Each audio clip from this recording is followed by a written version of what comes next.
Hello दोस्तों, मेरा नाम रोहित और स्वागत है आपके अपने यूट्यूब चैनल बिजनेस सेंटर में। तो आज की इस वीडियो में आपको हम बताने वाले हैं राजनीति क्या है, इसके तत्वों का वर्णन करें।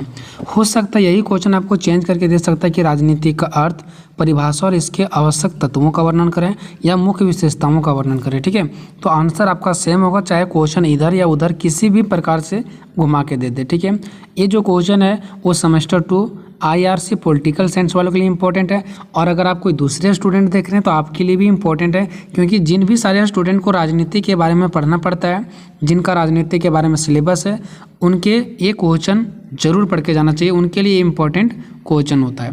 तो हम देखेंगे राजनीति का अर्थ क्या है, ठीक है, फिर इसका परिभाषा और फिर इसके आवश्यक तत्वों को। ठीक है, तो देखो राजनीति का मतलब क्या होता है।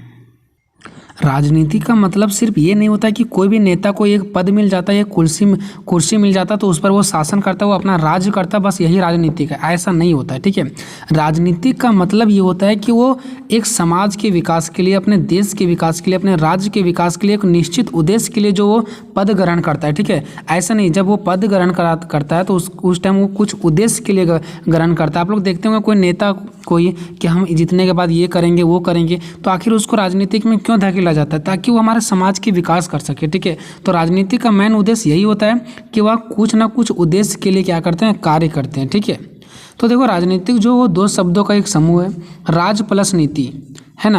यानी वो राज उसी के अनुसार करेगा, नीति के अनुसार से, कोई नियम कानून के अनुसार से ही राज करेगा, वो अपना मर्जी से नहीं। यानी कि अगर नीति में ये है कि जनता के लिए कार्य करना, तो उसे जनता के लिए ही कार्य करना पड़ेगा। ठीक है, तो एक नीति के तहत क्या करना, राज करना, है ना। तो राज प्लस नीति होता है, जिसमें से राज का मतलब होता है शासन, है ना। राज का मतलब क्या होता है, शासन, और नीति का मतलब होता है उचित समय और उचित स्थान पर उचित कार्य करने की कला। मतलब एक उचित समय पर, आप किसी भी समय पर नहीं, जिस टाइम जरूरत है उसी टाइम। ठीक है, और उचित स्थान पर। अब ऐसा थोड़ी है ना कि अगर मान लो कि अभी कोई कार्य करने का समय है तो उसे अभी ही काम करना चाहिए। अब अभी अगर भूखे लोग मर रहे हैं तो क्या उसको बाद में कार्य करने की जरूरत है? नहीं, अभी ही। ठीक है, और जहाँ पे भूखे मर रहे हैं उसी स्थान पर ना वो कार्य करेंगे, किसी दूसरे स्थान पर तो नहीं करेंगे।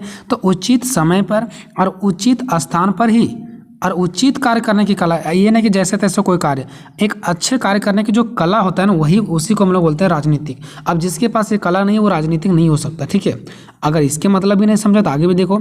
अर्थात एक विशेष नीति विशेष या विशेष नीति एक ही। ठीक है, अर्थात एक विशेष नीति के द्वारा शासन करना। एक विशेष नीति मतलब एक विशेष नियम कानून के तहत क्या करना, शासन करना। ये नहीं कि अपने मर्जी से हम बन गए मुख्यमंत्री और अपने मर्जी शासन करेंगे, ऐसा नहीं। एक विशेष नीति के तहत। ठीक है, या तो फिर कोई विशेष उद्देश्य को प्राप्त करना राजनीति कहलाता है, या तो फिर क्या करना, कोई एक उद्देश्य कि हमारा समाज को विकास करना है, हम जिसके लिए मुख्यमंत्री बने, जिसके लिए हम क्या बने, कोई मतलब मुखिया बने, या तो जिसके लिए कोई एक नेता बने, जो उद्देश्य को हम मतलब पूरा करने के लिए बने, उस उद्देश्य को क्या करना, प्राप्त करना ही क्या कहलाता है, राजनीति कहलाता है। ठीक है, चलो अब हम लोग देखते हैं इसका नेक्स्ट। दूसरे शब्दों में, अगर दूसरे शब्दों में कहें तो जनता के सामाजिक और आर्थिक स्तर को ऊंचा करना ही राजनीति कहलाता है। अगर हम दूसरे शब्दों में बोलें, आपको भी इसी प्रकार से एक लाइन छोड़ के पॉइंट लिखना है या तो फिर 2 लाइन छोड़ के। ठीक है, कि अगर दूसरे शब्दों में कहें ना तो जनता के सामाजिक और आर्थिक स्तर को क्या कर देना, ऊंचा कर देना। समाज के स्तर को और आर्थिक मीन्स पैसों के लेवल को, ठीक है, पैसे के स्तर को क्या कर देना, ऊंचा करना ही क्या कहलाता है, राजनीति कहलाता है। अगर इसके बाद फिर आपको फिर से लिखना है।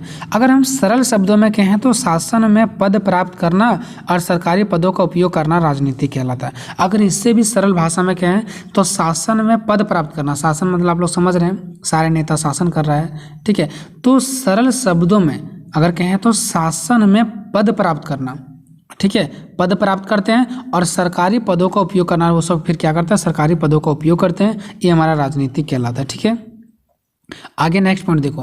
राजनीति का इतिहास अति प्राचीन है, मतलब जो ये राजनीति का सिस्टम है बहुत पुराना है, जिसका विवरण विश्व के सबसे प्राचीन ग्रंथ सनातन ग्रंथ में देखने को मिलता है। मतलब इसका जो विवरण है वो कहाँ पे भी देखने को मिलेगा आपको, सबसे पुराना ग्रंथ सनातन ग्रंथ में भी देखने को मिलता है। ठीक है, राजनीति की शुरुआत रामायण काल से भी प्राचीन है, मतलब समझ जाओ कि रामायण काल नहीं आया था, उसके पूर्वानी उससे भी प्राचीन है। कौन, राजनीति का ये सिस्टम, ये अभी से नहीं चला रहा है। ठीक है, नेक्स्ट देखो, महाभारत महाकाव्य में इसकी सर्वाधिक विवरण देखने को मिलता है। यानी राजनीति का अगर सबसे ज़्यादा आपको विवरण देखना है ना तो आपको मिलेगा महाभारत के महाकाव्य में। ठीक है, तो ये था अभी राजनीति का अर्थ हम लोग देख रहे थे। ठीक है, कि राजनीति का अर्थ क्या होता है, तो अलग अलग तरीक़े से हम लोगों ने राजनीति का अर्थ देखा। ठीक है, एक पॉइंट इसके बारे में और भी यहाँ पे जो कि आप लोग देख सकते हैं, यहाँ पे क्या लिखा गया है कि अरस्तु को राजनीति का जनक कहा जाता है। तो एक नंबर में आपका आ सकता है कि अरस्तु यानी कि राजनीति को जनक किसे कहा जाता है, राजनीति का पिता कौन है, तो अरस्तु को ही राजनीति का जनक कहा जाता है। अब देखते हैं राजनीति का परिभाषा। तो अलग अलग विचारकों ने अलग अलग तरीक़े से क्या दिया, इसका परिभाषा दिया। तो विचारकों द्वारा राजनीतिक पर दिए गए परिभाषाएं इस प्रकार है, ठीक है। पहला विचारक कौन है, पहला विचारक है गार्नर के अनुसार, गार्नर के अनुसार, ठीक है। तो गार्नर ने क्या कहा, इसने कहा राजनीति शासन राज्य से आरंभ होता है तथा राज्य पर समाप्त होता है। मतलब इनका ये कहना है कि जो राजनीतिक है ना वो राज्य से ही शुरू होता है, राज्य मतलब होता है देश, और राज्य पर ही समाप्त होता है, मतलब उसी से शुरू होता है और उसी पर क्या हो जाता है, खत्म हो जाता है। दूसरा गेटल के अनुसार, ये दूसरा व्यक्ति जो गेटल है यानी दूसरा विचारक राजनीतिज्ञ गेटल है, उसने क्या कहा, गेटल ने आखिर बोला क्या, तो इसने कहा राजनीतिक राज्य के अतीत वर्तमान तथा भविष्य का अध्ययन है। मतलब राजनीति राज्य यानी देश के बारे में एक अतीत, अतीत मतलब पहले, ठीक है, वर्तमान मीन्स अभी, और तथा भविष्य आने के आने वाला समय में, यानी पहले, अभी और आगे आने वाले टाइमों का अध्ययन जो होता है ना हमारे राज्य के बारे में, देश के बारे में, उसी को राजनीति कहते हैं। कि हमारा राज्य पहले क्या था, अभी क्या और बाद में क्या होगा, इसके बारे में अध्ययन करना ही राजनीति कहलाता है। एक इसका कहना है गेटल के अनुसार। तीसरा है प्राचीन भारतीय विचारक के अनुसार। प्राचीन मीन्स पुराने समय के भारत के जो विचारक थे उसके अनुसार से क्या कहा गया राजनीति के बारे में। तो इनका कहना है कि राजनीति को राजधर्म अथवा दंड कहा गया है। राजनीति को राजधर्म अथवा दंड नीति कहा गया। दंड नीति क्यों कहा गया है, अगर कोई गलत कार्य करता है तो उसको हम लोग दंड देते हैं, अच्छा कार्य करता है तो उसे क्या करते हैं, पुरस्कार करते हैं।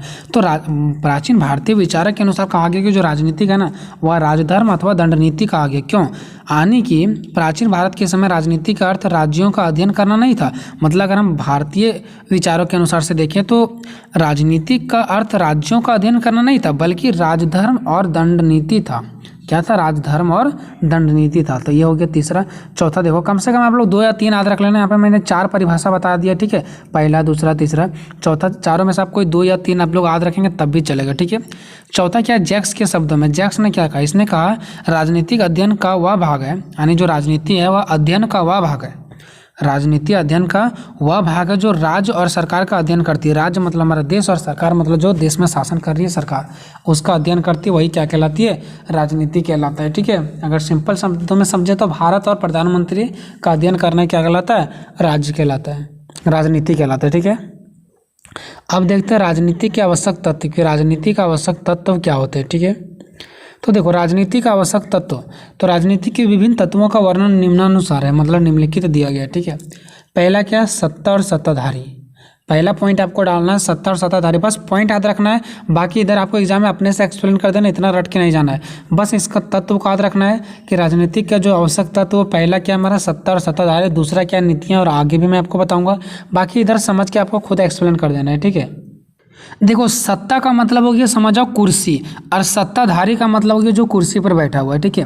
तो सत्ता और सत्ताधारी, सत्ता राजनीति का मूल तत्व है, सभी को पता है, जिसे सत्ताधारी या शासक द्वारा प्रदान किया जाता है। किसके द्वारा प्रदान किया जाता है, सत्ताधारी या शासक। सत्ताधारी मतलब जो सत्ता को प्राप्त करता है, या तो फिर जो शासन चलाता है, बात एक ही पड़ता है, ठीक है। जो सत्ता का प्राप्त किया हुआ है या तो फिर जो शासन चला रहा है, बात एक ही पड़ता है, उसी के द्वारा क्या किया जाता है, प्रदान किया जाता है, ठीक है। सत्ता के आधार पर सत्ता के धारक जो सत्ता को धारक करके रहता है, यानी कि जो सत्ता को पकड़ के रखा है, उन नीतियों का प्रबंधन करते हैं, यानी नीतियों का देखभाल करते हैं, और समाज के विभिन्न पहलुओं पर नियंत्रण रखते हैं। मतलब जो सत्ताधारी होते हैं, जो सत्ता को प्राप्त कर रखते हैं, वो क्या करते हैं, हमारे नीतियों का देखभाल करते हैं, प्रबंधन करते हैं, और समाज के अलग अलग पहलुओं पर नियंत्रण रखते हैं कि समाज का विकास हो रहा है, क्या गलत हो रहा है, क्या सही हो रहा है, ठीक है। दूसरा है नीतियाँ, नियम कानून से रिलेटेड, ठीक है। नीतियाँ विभिन्न मामलों, समस्याओं और चुनौतियों का समाधान करने के लिए तैयार की जाती है ना। कोई भी नीति, कोई भी मामलों पर, कोई भी समस्याओं पर, कोई भी चुनौतियों का समाधान करने के लिए नीतियाँ का तैयार किया जाता है। इन्हें सामाजिक, आर्थिक, शैक्षिक, विदेशी और राजनीतिक स्तर पर निर्धारित किया जाता है। इससे अलग अलग स्तर पर नीति बनाया जाता है। समाज में भी कोई नीति होता है, आर्थिक पर भी कोई नीति बनाया जाता है, आर्थिक मतलब पैसों के मामलों में भी कोई नीति बनाया जाता है, शैक्षिक से संबंधित भी कोई नीति बनाया जाता है।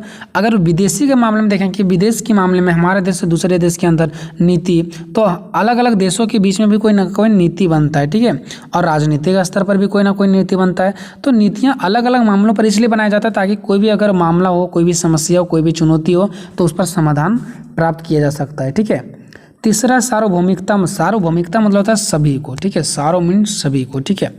राजनीतिक में सार्वभौमिकता एक महत्वपूर्ण मूल्य है, जिसका अर्थ होता है कि राजनीतिक प्रक्रिया और निर्णयों में, यानी कि राजनीतिक से संबंधित जितने सारे प्रक्रिया है, जितने सारे निर्णय हैं, उन सभी में नागरिकों को समान और न्यायपूर्ण शामिल किया जाना चाहिए। मतलब क्या, राजनीतिक में नागरिकों को समान और न्यायपूर्ण तरीका से शामिल किया जाना चाहिए, किसी पर कोई भेदभाव नहीं किया जाना चाहिए, सभी नागरिकों को समान तरीका से सभी को क्या करना, राजनीतिक में प्रवेश करने का अधिकार है, ठीक है। तो इसी को बोलते हैं सार्वभौमिकता, मतलब राजनीतिक में सभी के लिए बिल्कुल क्या है, राजनीतिक समान है, सभी को इसमें जा सकते हैं।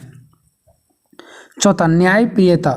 न्यायप्रियता का अर्थ होता है कि सभी नागरिकों को समान व न्यायपूर्ण व्यवहार। देखो इसका हम एक्सप्लेन यहाँ पे करते हैं अच्छे से, ठीक है, उसमें थोड़ा सा कट गया था। चौथा देखो, न्यायप्रियता का मतलब क्या है। न्यायप्रियता का अर्थ होता है कि सभी नागरिकों को समान व न्यायपूर्ण व्यवहार किया जाना चाहिए, मतलब सभी नागरिकों के साथ एक जैसा और न्यायपूर्ण तरीका से व्यवहार किया जाना चाहिए, किसी के साथ गलत व्यवहार, किसी के साथ अच्छा व्यवहार नहीं किया जाना चाहिए, सबके साथ एक जैसा समान व्यवहार किया जाना चाहिए। इससे सुनिश्चित होता है कि कोई भी व्यक्ति नियमों और कानूनों के अधीन होता है। अब देखो इससे क्या होगा कि कोई भी व्यक्ति नियमों और कानूनों का अधीन होता है। क्यों? क्या हम जितने भी सारे जनता लोग हैं सब नियम और कानून के अधीन है। हम नियम और कानून से ऊपर नहीं है, हम नियम और कानून को फॉलो करते हैं, उसको मानते हैं, ठीक है, और उससे समानता, इंसाफ और अधिकारों का पालन करने का अधिकार होता है। और हम सभी को समानता का, इंसाफ का और अधिकारों का पालन करने का अधिकार होता है।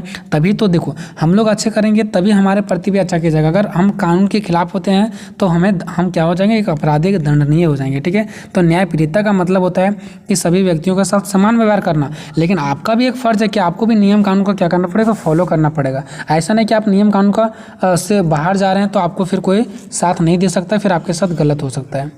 पांचवा है लोकतंत्र। राजनीति का महत्वपूर्ण तत्व क्या, लोकतंत्र है। लोकतंत्र में नागरिकों को मतदान के माध्यम से नेता चुनने का अधिकार होता है और वे सरकार के कार्यों, नीतियों और निर्णयों पर प्रभाव डाल सकते हैं। अगर सरकार का काम अच्छा हो रहा है, बुरा हो रहा है, कैसा हो रहा है, उस पर प्रभाव डाल सकते हैं। प्रभाव डालने का मतलब ये, सरकार अच्छा बोल रहा था अच्छा बताओ, अगर गलत बोल रहा है तो गलत बताओ, मतलब उस पर कुछ ना कुछ बात अपना रखो, वही प्रभाव कहलाता है। नेक्स्ट इसका छठा तत्व है अखबार, मीडिया और संचार। तो राजनीति का व्यापक प्रभाव मीडिया, अखबार और संचार माध्यम के माध्यम से होता है। क्यों? क्योंकि ये माध्यम जनता को समाचार, विचारों, नीतियों और राजनीतिक मुद्दों के बारे में जानकारियाँ प्रदान करते हैं। सभी को क्या करते हैं, अलग अलग नीतियों के बारे में क्या क्या हो रहा है, नहीं हो रहा है, इसके बारे में अखबार, मीडिया और संचार के माध्यम से सभी तक पहुंचाया जाता है।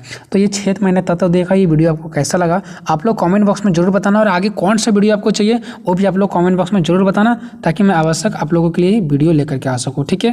तो मिलेंगे नेक्स्ट वीडियो में, तब तक जय हिंद, जय भारत।